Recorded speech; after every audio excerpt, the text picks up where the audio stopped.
নমস্কার বন্ধুরা, ইতিহাসের ইতিকথার নতুন পর্বে আপনাদের সকলকে স্বাগত। আশ্বিন মাসের কৃষ্ণপক্ষের অষ্টমী তিথিতে সন্ধ্যের সময় পালিত হয় জিতাষ্টমী ব্রত। মূলত সধবা স্ত্রীলোকেরা সন্তানের মঙ্গল কামনায় এই ব্রত পালন করেন। বলা হয় এটি দেবরাজ ইন্দ্রের পুজো। কথায় আছে, জিতার ডালায় বোধন আসে, অর্থাৎ জিতাষ্টমীর পরদিন কৃষ্ণা নবমীতে দেবী দুর্গার প্রথম বোধন আরম্ভ হয়।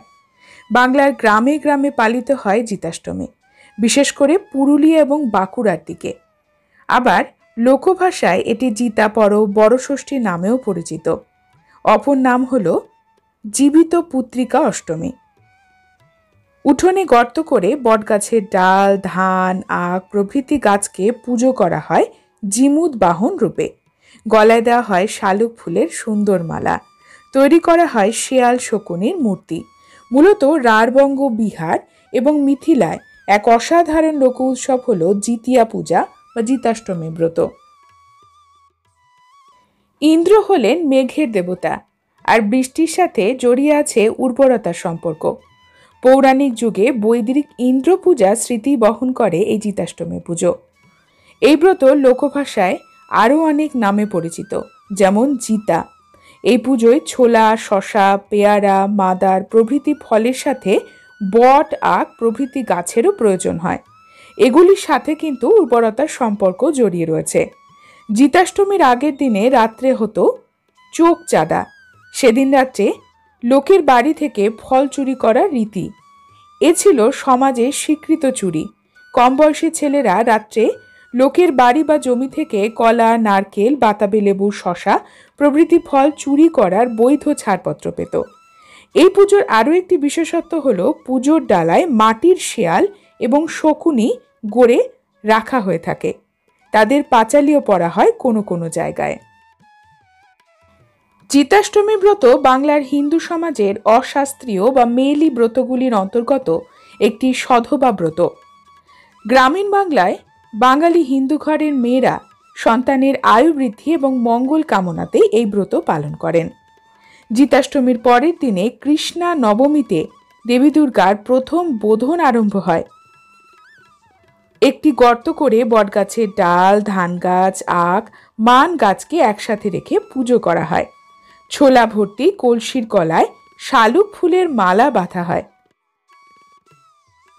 জিতাষ্টমী ব্রত পালনের জন্য উঠোনের মধ্যে একটি বর্গাকার গর্ত করা হয় এবং ওই মাটি দিয়ে গর্তের চারপাশে বেড় দেওয়া হয়। গর্তের মধ্যে শেকড়যুক্ত আখের গাছ, শীষ আগত ধানের চারা, শালের ডাল, কোথাও আবার মানকচু, বটের ডাল পোতা হয় এবং চার কোণে চারটি শালের খোঁজ অর্থাৎ পাতাহীন পাতলা সরল ডাল রাখা হয়, অথবা বাঁশের কঞ্চিও পোতা হয়ে থাকে। এরপর আলপনা সহযোগে মঙ্গল ঘট স্থাপন করে শালুক ফুলে সজ্জিত হয় পুজো। পুজোর প্রসাদে অঙ্কুরিত ডাল শস্য যেমন ছোলা, মটর একদিন আগে সন্ধেবেলা হরিতকি সহ কাঁসা অথবা পেতলের পাত্রে ভেজানো হয়ে থাকে। জিতা অষ্টমীর দিন মায়েরা কোনো ডাল রান্না করেন না এবং খানও না। অষ্টমী তিথি অনুযায়ী গোধূলি থেকে উষাকাল পর্যন্ত প্রতি প্রহরে অর্থাৎ 4 প্রহরে পুজো হয়।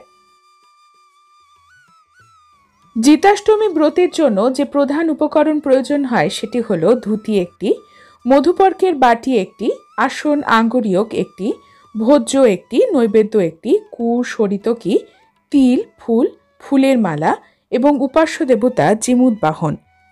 তার মূর্তি অথবা ছবিতেও অনেকে পুজো করেন।